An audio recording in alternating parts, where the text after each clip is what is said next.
Hi, everyone. Today we're taking a unique approach, looking at the NFL. What?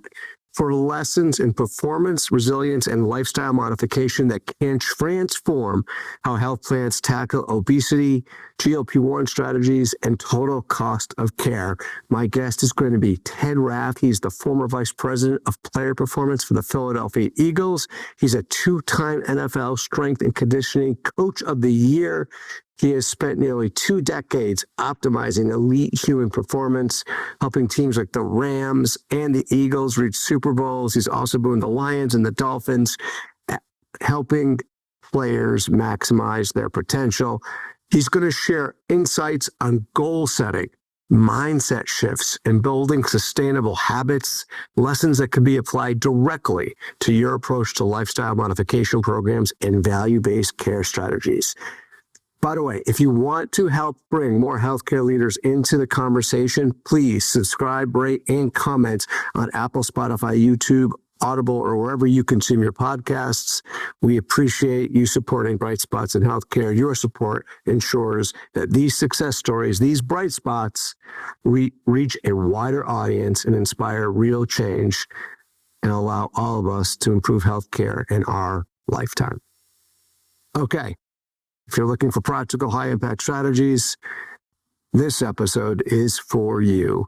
Let's get started.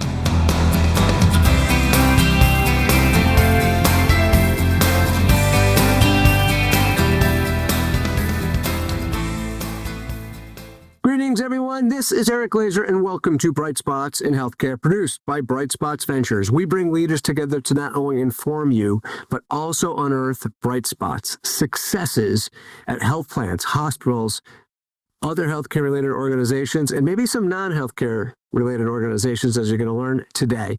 Our goal is to identify as many of these bright spots as possible so that you can determine if the ideas and strategies shared on this very episode can be applied at your organization. Because we believe the most effective way to improve healthcare in our lifetime is to find these bright spots, find these successes, and figure a way to scale them, figure a way to clone them at your organization. We're on a mission to share healthcare success stories that inspire change. And if you're finding value in this content, please take a moment to subscribe, rate, and comment comment about Bright Spots in Healthcare on Apple, Spotify, YouTube, Audible, wherever you consume your podcast. This is going to help us reach many of your peers in the industry so that they can apply these bright spots at their organization, and this could enable us to make healthcare better for all of us throughout the country. Today, we're going to bring you some ideas on how to either create or enhance your approach to lifestyle modification programs. We know you are stressing a bit about GLP-1s and medication costs, how to better design your benefits and your products, prior auth requirements, and overall costs associated with obesity and cardiometabolic diseases. So today we're going to bring you a different kind of episode. Today you're going to learn about some of the most effective approaches to creating a Super Bowl contender in the NFL and how to apply these to your strategy to better manage total cost of care tied to weight loss and overall better cardiometabolic health. Crazy, right? Nope. That's what you're getting out of this episode. The goal here is to apply these bright spots from the NFL to your due diligence when you're looking at weight loss providers, cardiometabolic providers, and understand the strategy so that if you're creating your homegrown program, you could apply these principles to the program. This will be a super interesting and practical conversation for anyone who considers themselves an innovator or a positive change agent at their organization.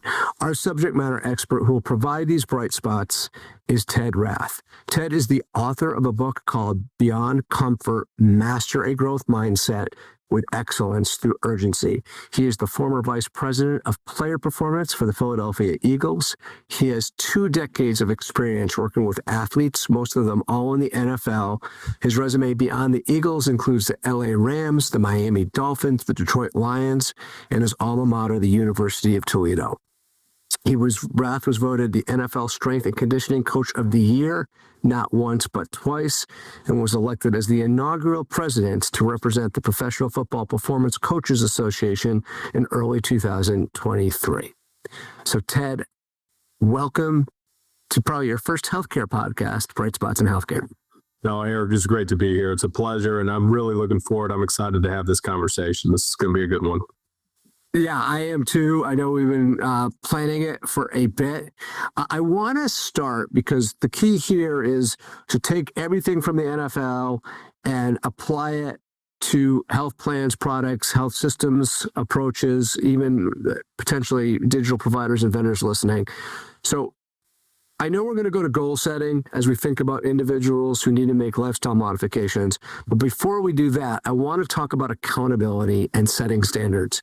And I know in the book, you talked a little bit about the influence that your approaches, the influence of the Navy SEALs in particular, have had on your approaches to lifestyle change and accountability. So I want to talk first about what you learned from the Navy SEALs and their approach to accountability, and then we'll get into some personal accountability. Yeah, I love that question. That's a great place to start, Eric. So when you look at it, the standard kind of became one of our mantras in LA when we took over. And for a little bit of background, when we took over that job, Sean McVay, who was the head coach there, I came in on his original staff. He was 30 years old when he got hired. Youngest head coach in the history of the NFL. I was 32 or 33 at the time. I was the youngest in my position in the entire NFL. So there's these two early 30-year-olds taking on this massive job. So when I was leaving the Miami Dolphins to take that job and accept that role, a fire chief in Miami-Dade was a good friend of mine. Our kids played together. He actually recommended this book called Extreme Ownership by Jocko Willink. This was a book that was foundational for how I started to look at accountability, seeing myself, how you can use decentralized commands and some of these things.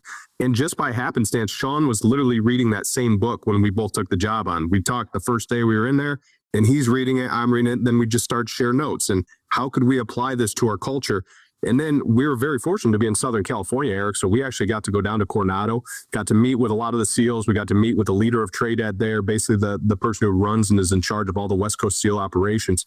And you talk about a learning experience, Eric. It was amazing. And being able to see how they actually apply their after action reviews, which is accountability 101. If you really want to take this is like a PhD quality course. When you watch the Navy SEALs actually go through an AAR, they go through everything, but it starts with self-accountability. And that was the thing that I was probably most impressed with. Before anyone else could point a finger and say, hey, you messed this up, everyone's pointing their thumbs back at themselves and said, hey guys, I screwed this up. Here's how I'm going to fix it.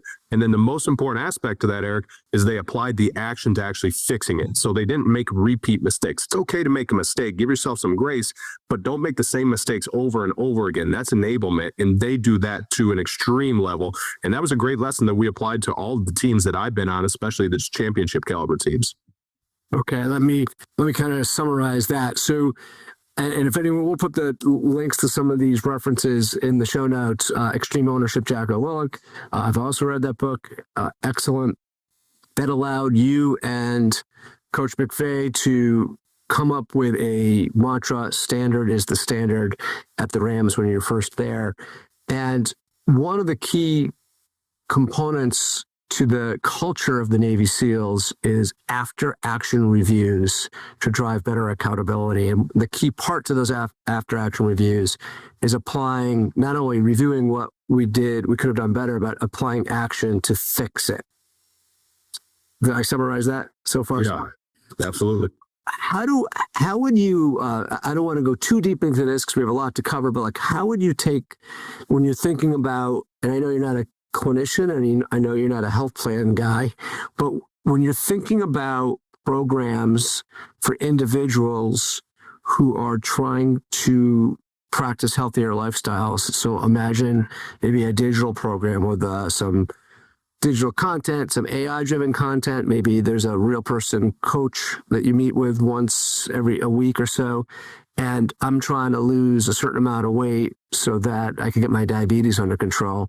How do you take after action reviews and accountability? You know, some ideas maybe of what you guys did at the Rams that maybe could be adopted in some form at a health plan or health system. Yeah, I love that question too, Eric, because when you look at it, obviously this is important. When we talk about accountability, it's important in a team setting. It's important in a healthcare setting. But where is it more important than someone who maybe has some comorbidities and someone who's just trying to get a healthier life in place so that they can go play with their kids at a later age, whatever their goals are. That's the most important aspect where we can apply this thing called accountability. So when we did it, I think the lessons that you can take from sports or from business, different industries, can absolutely apply to the individual basics, just like you just said, Eric. So in a person maybe who's battling diabetes or has several risk factors, and they're just trying to get their life back in order, or at least in line with a more healthy lifestyle, starting small, starting realistic, but it's how you shape your environment. It's how you shape those things around you, because what happens, we all talk about these big, audacious goals, which are okay, but how do you actually achieve those goals or positive outcomes? You do it by creating systems. James Clear talks about it in his book, Atomic Habits, which I know we've discussed. Phenomenal book. And I think when you look at that, your systems will eventually create your long-term success. So if you're trying to lose weight, are you meal prepping? Are you taking your Sunday afternoon to actually pre-plan all your meals for Monday through Friday? Because if you're just waiting until Monday, you're just going to order whatever's coming for lunch that day, you're probably going to be limited in those healthier options, whereas you could have meal prepped, went grocery shopping, and did the work pre-time. Now, if you don't have access to a gym, things like that, I understand everyone's on a different level financially. There's people that are dealing with unfortunate poverty situations, and they're also dealing with health issues. Those people, use what you can. So if you're at home and you have a little bit of space, 10 feet of kitchen space, static exercises, jumping jacks, body weight exercises, just to get yourself into that pattern of starting to create, once again, those processes that will lead to that long-term impact and greater health. So starting simple, but starting with the things that you can actually control within your environment. Okay, let me summarize that. There was a lot there. I like it. So first, start small. Two, the key is to shape your environment. So how do we shape our environment so that we have accountability and have a chance for success? My guess is when we don't have success, we can look back at, okay, what should we change with the environment or the process, as you called it?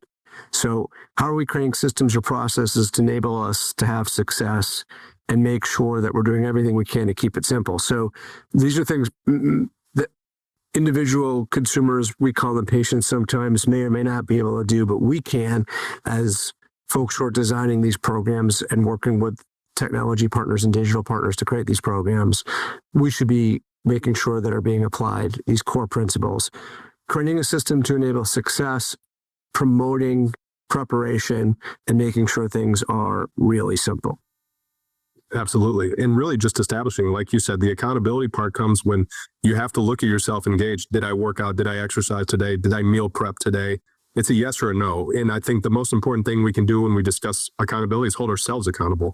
Look at yourself critically in the mirror at the end of the day and say, did I do what I needed to do? Did my habits of today align with my future goals? Well, if you didn't work out, you didn't meal prep, you didn't do those things that can have a positive impact on your health, you have to be honest with yourself there.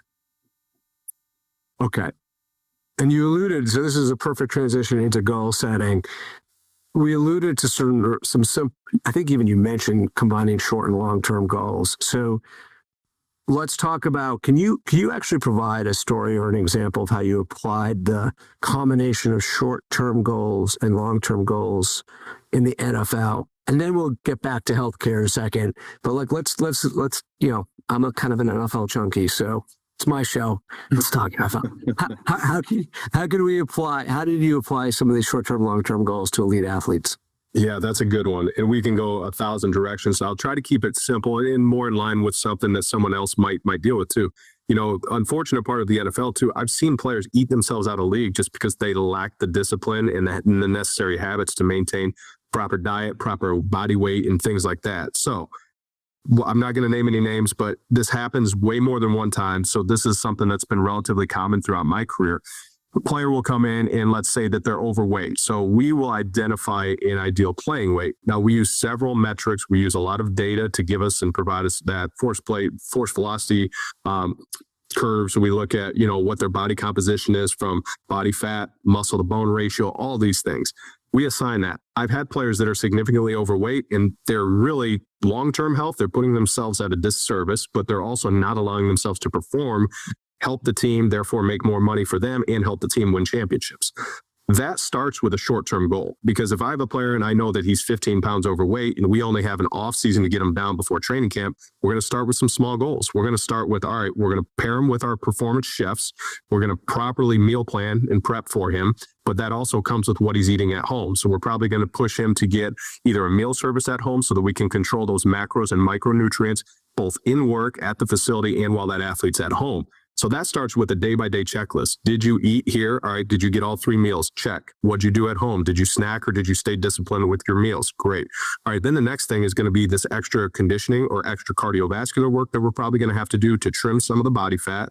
That's going to come in play too. Now, once again, checklist, plus habits, minus habits. Did you do what you needed to do? We're adding 30 minutes of cardio at least 3 days a week for this athlete. Did you check those off this week? Those short-term goals lead us all the way down if I'm planning months in advance. And we're saying this long-term goal is to get you underneath, you're an offensive lineman, underneath 22% body fat, but also a lean body mass of 285 pounds. So we have these quantifiable goals. We have objective data that we can measure and assess for, but then we have these mini micro goals week by week, day by day, where if we get months down the line, we look back and say, yeah, we had more positive check marks than not. We're going to be that much closer to the goal. So it's a combination, but once again, we say these short goals, that's your process. That process should dictate your goals. I think a lot of goals don't particularly utilize the process. Your goal should be process oriented. And that's where the daily nutrition, the daily exercise, those daily check marks have to come in at that point. Okay. I kind of want to break this down for everyone a little bit. So you mentioned you started with meal preparation and you talked about, your words, my words, not yours, but calorie and macro counting. And before we get into fitness, some of the other things you mentioned meal preparation. Would you define that as a small or long-term goal? Is it so? A daily meal preparation would be a short-term goal. I would consider that a short-term goal. Yes. And so, does that require? And then we talked about putting a system in place, and you said pre-prepared meals and things like that. Let's push that off to the side for a second. So you define that short-term goal that's tied to obviously, let's say the 22% long-term goal. So these are kind of like in the business world, you think about like a key performance indicator. Mm-hmm. Maybe it's a number, a profitability number or a revenue number that we need to get to. Maybe if we're talking in the healthcare and depending who we're talking to, a certain percentage of total cost of care reduction, whatever that may be. And then leading indicators are sort of smaller things that ultimately impact the key performance indicator. So that's sort of what we're talking about here, right? Mm-hmm. So meal preparation every day, calorie counting and macro counting every day is going to lead to that 22% body fat if we're able to achieve that on a daily basis. Exactly. Yeah. Our KPI in that situation would be, we know that 22% is a cutoff line for maintaining health at this particular position. And then we reverse back and say, what do we have to do every day for this next 5 months to get there? And as far as the measurable, and you said quantifiable, then I wrote in my notes, as you said, that measurable. So obviously calorie counting is very measurable, and so it's macro counting. And anything you do, like just checking it out, has to be measurable. Is there ever an example of things get murky because it's not measurable and you need to take it out of the short-term goal sort of checklist? Yeah, I think anything where you can't really quantify it, but for me in the sports performance world, just like in the business world with some of the consulting I've done, Eric, like you have, you look at this and say, all right, is the goal specific enough? Great. Is it measurable? That should be one of your first questions that you ask yourself, because if you can't really apply accountability, that same word, you're not going to be able to track success over time, and you're just kind of throwing darts aimlessly at the dartboard. And you said, getting back, and we mentioned this earlier, the systems you have to have in place to even achieve the short-term goals. Mm-hmm. I guess we'll get into this in a moment. So obviously, professional football player has the resources or at least the incentive to invest in pre-prepared meals and some of these things. Obviously not as easily applicable to, let's say, a medicated population. We'll get into that in a moment. So I want to put a pin in that for a moment. You said something, you introduced 2 new terms. You said plus habits and minus habits. So I'm going to leave it up to you if we want to get into this now or later on in the conversation. But I want to make sure folks who are listening understand what you mean by plus habits and minus habits. Yeah, I love that, because this applies directly with goal setting, both short and long term. I think one of the best things that we can do, I set myself a calendar reminder every month, and this is one of the practices I go through this consistently. What's one thing that I need to add into my daily checklist that I know is going to lead me to a more productive version of myself at some point? So I try to zoom out. That's something I know we'll talk about. But when you look at it, what is myself 10 years from now going to say thank you for that I'm doing today? And then on the opposite end of that spectrum, Eric, you have to look at what's a minus habit. What do I need to edit out of my life? Because there's things that I guarantee that I'm doing today that are not good for my long-term health. So I need to look at myself critically and I need to evaluate those. And this is something that I got from Kobe Bryant. It's an edit, right? You have to edit your life in response to what you eventually want to achieve. So plus habits for things that are going to help you positively grow. But then the opposite end, you have to minus habits. Sometimes that's people. Sometimes if you know that someone's not good for you, they're dragging you down. Or sometimes it's just a simple bad habit. It's eating sweets at night, or it's not getting adequate sleep, not drinking enough water. Those minus habits that you have to get out of your life that are the unhealthy ones are just as important as that added habit. Yeah. So I'd like to just double click on the minus habits, because I remember, I think this is Atomic Habits. The two books I've read in this genre would be Atomic Habits and then BJ Fogg's Tiny Habits. Mm-hmm. And I forget which one said this, or maybe both books said it.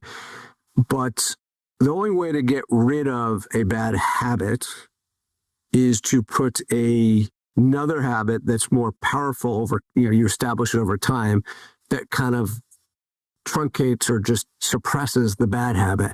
So if it's eating sweets at night, which would be a common habit that we'd want to change for someone who's been historically overweight, probably a habit for many of us who aren't necessarily under the obese category but still struggle with weight. How do you approach that in a program, in a healthcare world where you can't just tell someone, hey, I want you to stop eating sugar after 7 p.m. after they've been doing it for 30 years. So what's the approach to that if if you're talking to someone who's in charge of product at a health plan or at a digital provider? Yeah, another great question. As you look at it, once again, we start realistic. Your goal has to be realistic. But then number two, it's that environment. And I know we touched on, but it's creating your environment. So if you're that person where it's 5-6 nights a week and you're eating a high sugary snack every single night, next time, instead of that, replacing that with a positive habit. So what could the positive habit? It could be stick nutrition. It could be vegetables, pre-cut vegetables. It could be something where you have readily available. So when you walk past the pantry, I'm going to walk past the Hershey's bar and I'm going to go right to the carrots. All right. Now, at the end of that 5 days, if you can check off 5 days in a row, reward yourself. Give yourself some kind of reward to where you make it desirable, because you're thanking yourself because you spent 5 days, a full week of making positive, healthy habits. Now, reward yourself. Maybe you go out to eat at the end of that week. You take your spouse or whoever you have, and you get to order a dessert. Give yourself these intrinsic and extrinsic rewards so that you have something that's in place that's building healthy habits and structures, but also don't be shy of rewarding yourself after you've had a little bit of success there. Okay. So we've established sort of a culture of accountability. We have talked a little bit now about how to create goals, short and long term. We are talking about systems, or creating an environment that enables us to reach those goals. In the book, you talk a lot about urgent reflection and how this is so pivotal in identifying one healthy and one unhealthy habit. And I'd love for you to share a story on where this practice has led to some transformation. And then I would like let's start now talking about how health plans could create these environments to facilitate these daily reflections amongst their constituents. They often call them members. So why don't we go there? Yeah, and there's a lot of good questions that you can ask yourself, but the key word there is reflection. And I think the other word you have to tie into that, Eric, is intentionality. You have to spend time to intentionally reflect. When you do get to the end of the day, you have these prompts. What did I do well today? What do I need to improve for tomorrow? It can be as simple as that. And I know we'll touch on some of the other questions you can, like the humility habits and the things that you can, but all those things correspond around this idea of intentionally taking time to reflect. So at the end of the day, if your goal is to become healthier or to help a 58-year-old pre-diabetic stay out of diabetes and create, 20, 30, 40 more years of healthy living, how are you going to get to the end of that day reflection question? What is it going to be? Did I make positive nutritional choices today? Did I exercise for at least 30 minutes? Did I meditate? Did I breathe? Whether you believe in a higher power or not, taking care of yourself. We always say this: mind, body, and soul. You can ask yourself those exact things. I have what I consider the 3 W's. So when I wake up, I need to work out, I worship, I pray, and then I'm going to write. I'm going to take time to intentionally write. So those are my checklist things. I know at the end of the day, if I did or did not do those 3 things, that's part of my reflection process. So whatever situation you're in life, you can have that same type of process where you go and intentionally reflect upon what you did and what you did not do well that you know is going to lead to long-term results. And I think that's the key point, but it's that intentional reflection that we all have to take time at. Right, good. Okay. And so we take about intentionality and replication. Those are the 2 key things. And I love this at the end. What did I do well? What did I not do well? Which kind of goes back to extreme ownership and the accountability that we talked about at the very beginning. When we're, so, and I want to have you put your health plan hat on, even though you've never worn one, but we're gonna bring you right in. You're talking about shaping the environment a lot to enable success. So I'm wondering, what could health plans or healthcare organizations in general, let's not just talk about health plans here, what could healthcare organizations do for underserved populations, folks that just typically don't get great access to some of the privileges we get? What can we do for these populations who are also living with complex comorbidities? What are the approaches we could take with folks who are worrying about their electric bill, worrying about how to get food on the table, how to get their kids to school safely? How are we thinking about environments and process systems to enable success? What are some pieces of advice you could provide? Yeah, this is a really important question to dive in because you see what's going on in the world, Eric, and I'm not blind to it, whether I work in the healthcare space or not. Obviously, it impacts friends, family members, things like that. And I think, number one, meet them where they are. Meet everyone where they are. Number one, take a step back with a humility standpoint to realize I don't know exactly what that person's experiencing on a day-by-day basis. So taking the time to ask them, hey, what are your problems? Where's the resistance coming from? I love this question. Where's the resistance? Because obviously everyone, who's going to choose to be unhealthy? No one. We all want to live healthy. We all want long lives, healthy, productive lives. So what is the resistance coming from? Is it, I can barely pay the bills. I'm worried about the electricity getting shut off. I don't have time to go to the gym. Meet that person where they are. Maybe ask, figure out, learn about what's going on in their lives and what some of those hesitations might be. But then meet them where they are with the technology that we have. Can we send them a prepackaged YouTube channel where they can follow through and it's got simple exercises you can do at home with no space needed? Can we give them better nutritional options at a cheaper cost? Can we find ways to get them discount codes? Can we find ways to partner with maybe the Whole Foods of the world or certain places like that where we can provide these things? So I think, number one, asking the question to understand. And then number two, meeting them where they are and realizing it's probably unlikely that some of these people are going to go join a gym. That's okay. How can we meet them where they are so that we can still provide productive aspects of exercise, nutrition, all that education that's going to help somebody hopefully make better lifestyle choices? I like that a lot. That resonates with me. I want you've mentioned this a little bit, but I know we talked about it a lot in prep about humility and the humility habit. So in the book, you talk about incorporating gratitude and apologies as part of lifestyle change, and that this is super important. I'm wondering if you could share how this practice has benefited teams that you've worked with, and then maybe how healthcare leaders might apply this to build both trust and motivation between, the big bad insurance company and the individual member who is struggling. Yeah, Ego is the Enemy. This is another one of my favorite books, Ryan Holiday. Evil is the Enemy with right. Yeah. Love that book because what's the antithesis? So that humility. So the best leaders I've ever been around, Eric, and these are people, I've met a lot of people in the business world, multi-billionaires, very successful people, but also in sports and all over the place. They have this humble leadership.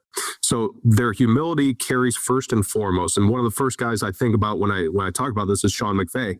Sean was, the youngest guy in the history of the NFL, but he came in with such humility that a couple things would happen. Number one, if you ever watched any of his press conferences, he's never talking about me, it's always deflecting praise. He'll take all the criticism by himself, but he deflects the praise to his staff, to his players, to everyone. Number two, Sean is a guy that knows every single person on his staff, and that's an NFL organization. There's a lot of people that are working there.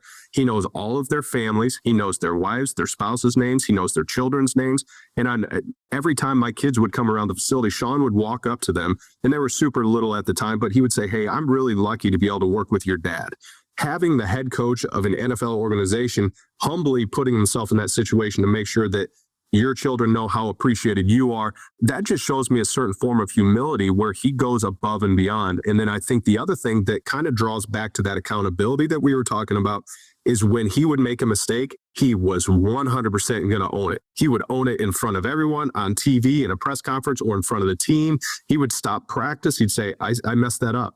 One of my favorite memories from Sean was our first year. He got into what I'll call a little argument with another coach on our staff. And to be honest, Eric, the other coach should not have attacked the head coach like they did. So this was not on Sean. Sean was in that moment. I write about a moment like I had finding a player, Michael Brockers. This was Sean's moment. I saw Sean start to think, and I was like, oh, he's right in that moment right now. It's really uncomfortable. He doesn't know what to do, but he'll make the right decision. He was like, hey, call him up. So I blew the whistle. We bring the team up. And Sean said, guys, I got to remain more composed. I have to be better for you. I'm your head coach. I screwed up in that situation. Here's how I'm going to get better. And then he talked about, I'm going to breathe. And then he did it. He wouldn't snap. He's one of the most calm people. He has moments, of course, like everyone does. But I thought that was tremendous leadership from a young 31-year-old going into an NFL organization, owning the situation, not being afraid to say I messed up, and then actually putting the action forth to correct that. I thought that was a tremendous example of humility and leadership. Let me put some of this, and by the way, I don't want to get too promotional here, but as someone that's read the book, I mean, this book, you're hearing some of the stories from Ted that are shared in the book, but there are so many of these stories. The whole book is just basically a story after story. So it's a pretty quick, engaging read for those of you who are listening and want to take a lot of these concepts and maybe use it to be pretty darn innovative at your organization. It's time we kind of think outside of healthcare to help people in healthcare. I think this is a great opportunity to do it. I want to ask you, so I want to get some clarity here. So I love the idea of providing the health coach or the care manager, and this is very doable through technology, to understand the name of, not only the name of the individual member calling in, but maybe something about their family that shows humility, shows that we're interested in them. Where I want to make sure I'm understanding this correctly and our audience is understanding, we talked about accountability earlier, right? And owning it. But then you're talking about, okay, well, let's say I'm a healthcare care manager or navigator. So I'm the point person on the phone for someone navigating through the health, their product, their benefits.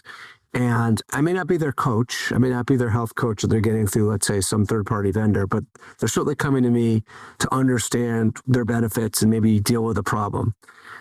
And if I'm going to give them the credit for, let's say, meeting certain milestones to allow them to get authorized to get their GLP-1s paid for, but they have to, for 6 months do stuff. That's called prior authorization, and it's pretty common. But how do I take the blame? You mentioned I don't want to, do I take the blame for the program being too tough? That seems like no one's going to do that. So how do I use that humility that you use with the Sean McVay example? Or how does someone listening, so that we're not passing the buck? So like our members who, if they're not following, if they're not going to their gym or their Weight Watchers class, they've missed classes, and now they have to extend their pre-authorization program to get their drugs paid for because they messed up a little bit. How do I not point the finger at them but I can't change the prior authorization program. They have to go to that Weight Watchers program for a certain amount of time. Yeah, I like this a lot, Eric, because when I think about this, it's a negotiation, right? You're kind of always in an art of negotiation. As I try to put myself supplant myself in the healthcare field, if I'm on the phone with this person, I almost look at it very similar to the conversations I've had with players, with hard conversations too, where a player's not doing what they need to do, or maybe it's a coach and I have to have a really tough conversation. Maybe it ends we're fining these players financially a lot of money. So it's a disciplinary action, but it has to come from a place two things. We have to develop trust. So that's the most important aspect probably when you're trying to get someone to partner with, because that's the next word. This is a relationship.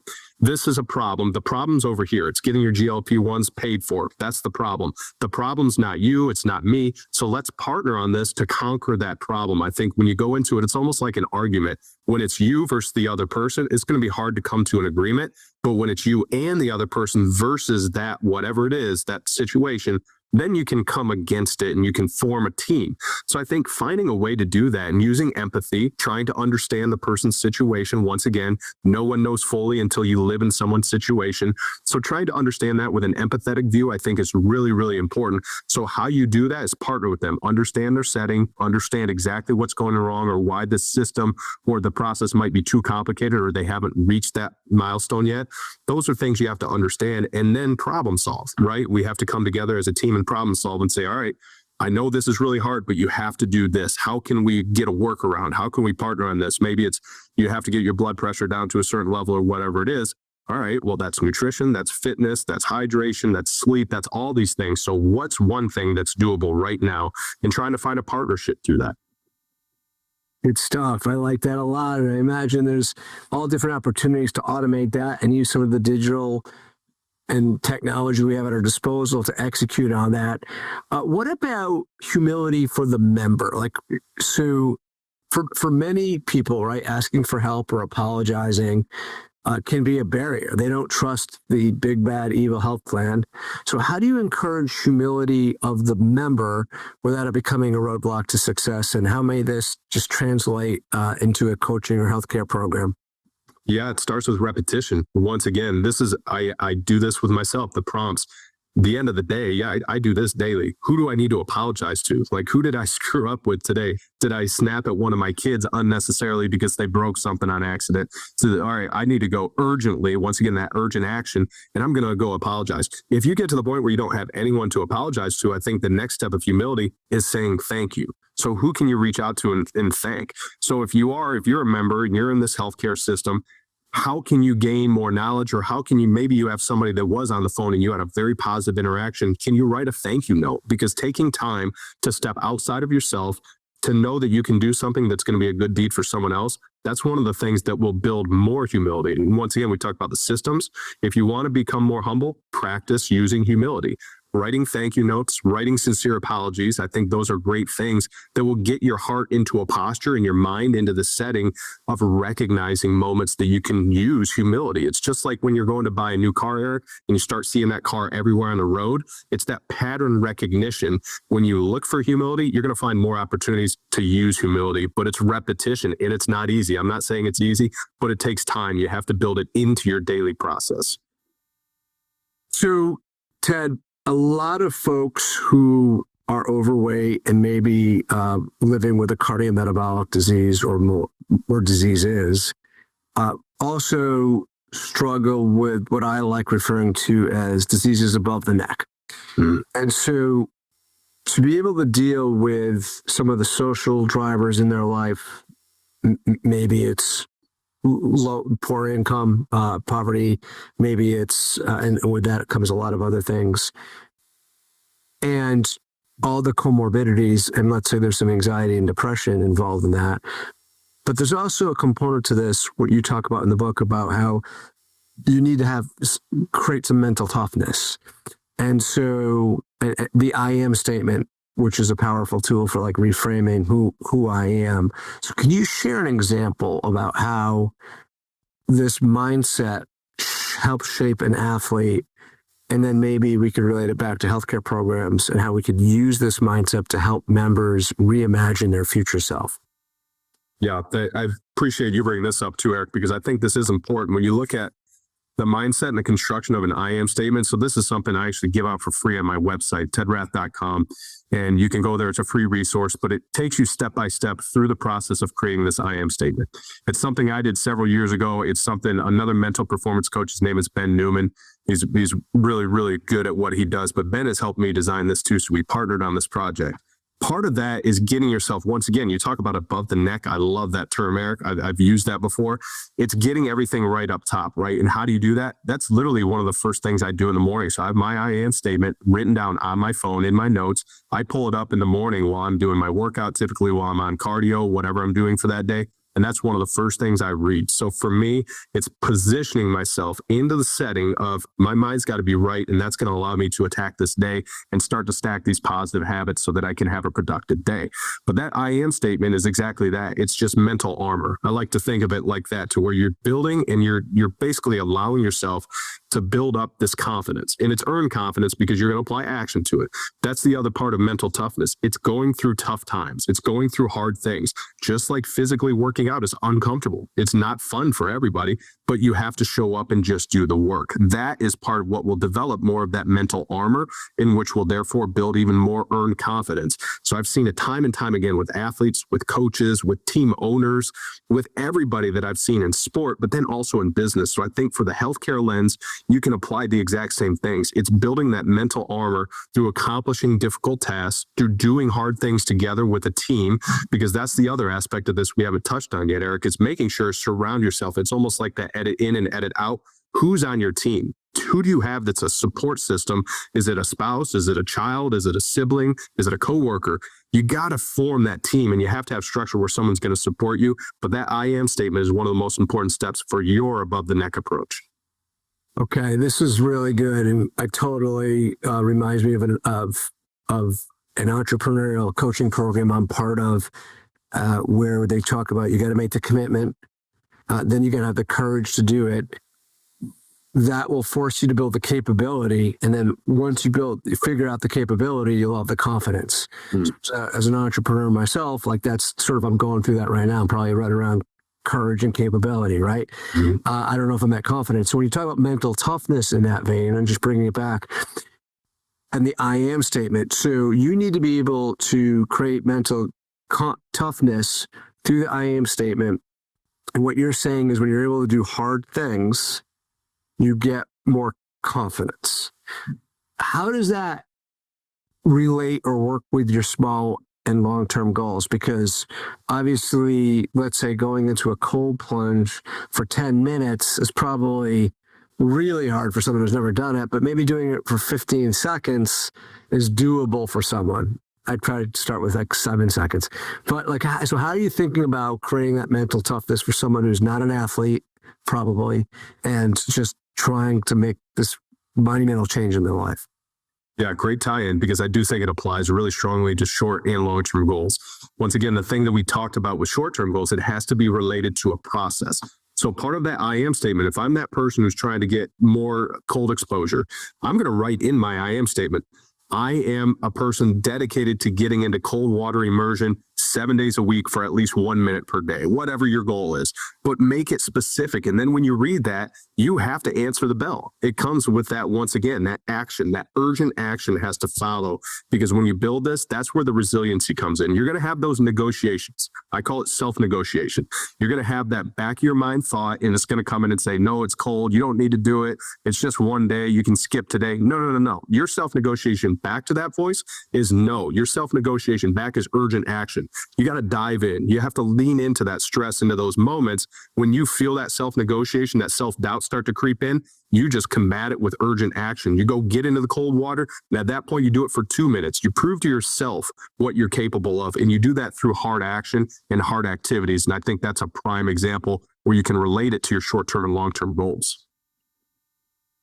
All right. I think we've given, hopefully folks listening, the juices are flowing and you're coming up with ideas how you could push your your partner, your weight loss management partner, your lifestyle mod partner, or if you're doing homegrown, how to incorporate some of these principles, because it's all there. Now, just so that folks know, and I understand, right? You've got your resume as a coach, performance coaches is unbelievable, certainly elite. It's really easier probably to coach than to live it, especially when it comes to mental toughness and dealing with adversity. So just so everyone knows how this message and some of the stories in this book not only come from an incredible experience of working with all these great athletes at the highest level of your profession, what about you personally? Can you talk about what you've had to overcome maybe relatively recently in your professional adult life? So you've kind of you've walked the walk. Yeah, literally. And this ties into healthcare a little bit. It was 2018, a little bit. Ties in, and it was my second year in LA. So we're in the midst of a Super Bowl run. We exceeded everyone's expectations. Once again, I'm the youngest at what I do in the NFL. Sean is, and we're both we got individual accolades. We're getting all these awards. We win the division, and we end up going to the Super Bowl this next year. In the middle of an off-season day, I'm sitting in the team room and I don't feel well. Sean's up there going over. I can't see the board. I'm trying to take notes. I kept those notes too, which you know the end of this story, Eric, but I still have those scribbled down notes that I kind of go back. It's just a good reminder. And I'm trying to take notes. I start to get nauseous. Thankfully, I'm sitting right next to our medical director, Reggie. I said, Reggie, something's off. I don't feel good. He said, all right, let's go. I get out in the hallway. I start vomiting. Still don't feel well. We call the team doc, and he's like, hey, just have him lay down. It's probably viral, something like that. I lay down for a little bit. I get back up. I get sick again. And I said, Reggie, something's not right. Call the doc back. The doc says, take him to the hospital. Overabundance of precaution. Just get him checked out. Maybe he needs IV fluid, whatever. As I get there, as we're pulling up to the hospital, I can't talk. I literally get wheeled in the gurney. Everything's starting to get blurry, fuzzy. I lose the ability to speak. I'm having a stroke. So literally in this moment, I'm 33 years old. I have 3 young kids. Our youngest just turned 1. And I have these 3 babies at home. I have a beautiful wife. I'm in LA. I'm living the dream. I'm at the peak of my profession. We're winning. We're doing everything right. And boom, I'm literally sitting in the ICU. Now, thank God, the long story short is they got the TPA in me. They got the clot buster within the time. I'm sitting in there at one point, though, Eric, and I vividly remember this. I'm literally sitting in the ICU, still can't speak, and I watch a priest walk down the aisle. Anytime you see a priest in the ICU, it's usually not a good thing. I still don't know if they were going to deliver last rites. I'm a religious person, but I had that moment seared into my mind, and then I had the moment my wife walked in, and I couldn't talk yet, and I saw the expression on her face, and those are things that will never be seared out of my memory, Eric. And that was a moment to where I'm dominating life, as you would say, from the outsider's view. And this guy's got everything going for him.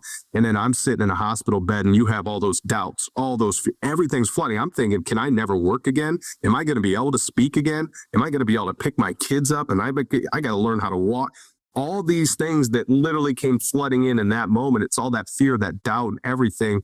That was a significant moment of stress. And that was something that I wouldn't choose to go through, but Eric, it led me to looking at myself with a different lens.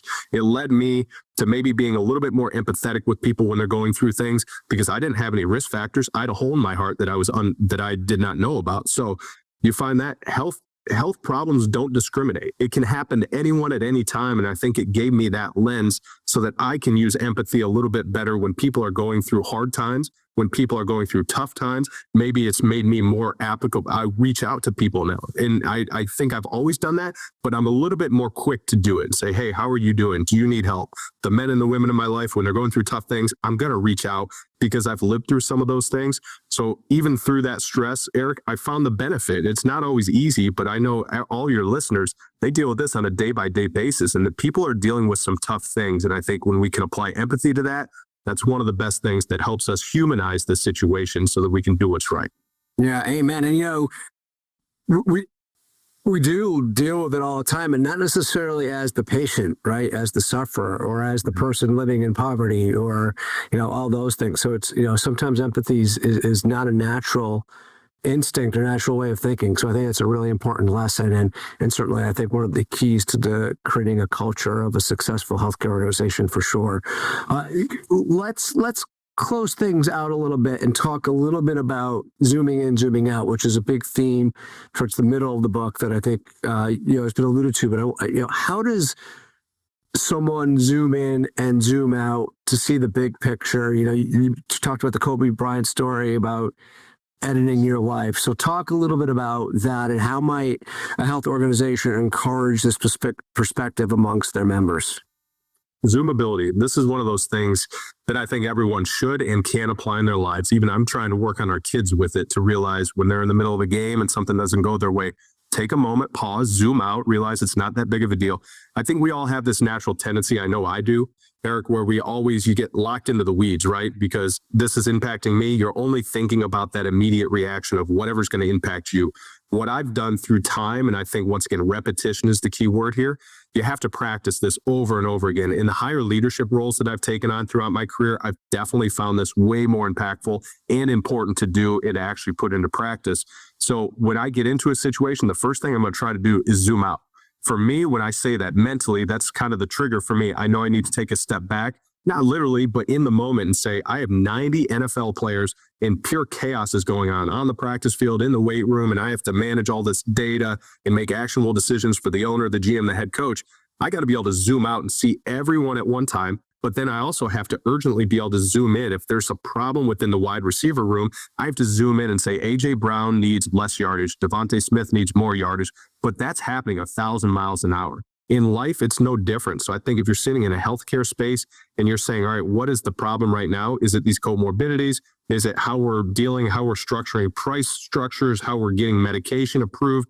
Whatever it is, zoom out, see who else that's impacting, and then have a realization of it's impacting a lot more people than you probably assume because you're looking inwardly, and that's okay.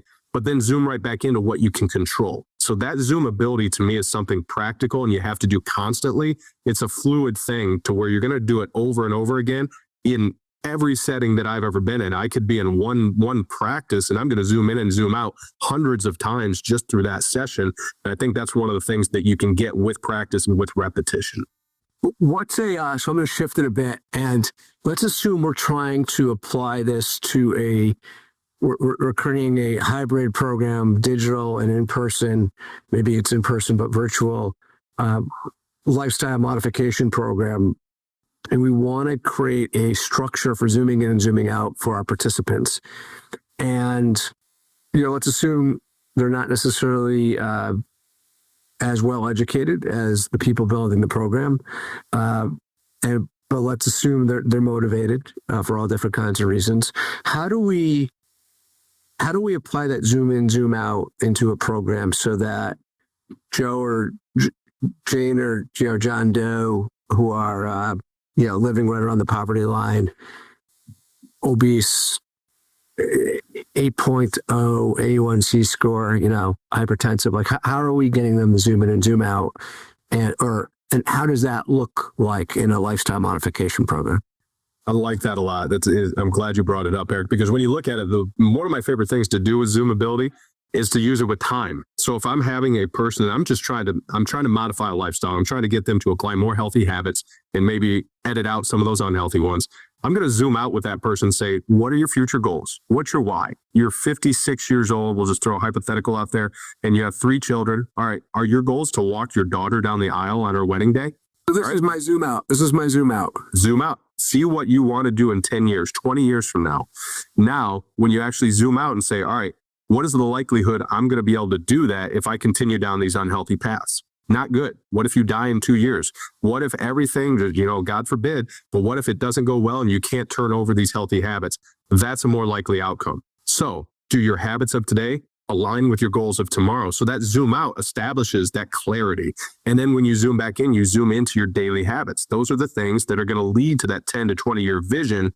But to be able to zoom out and be honest with yourself and say, I want to be there for my grandkids.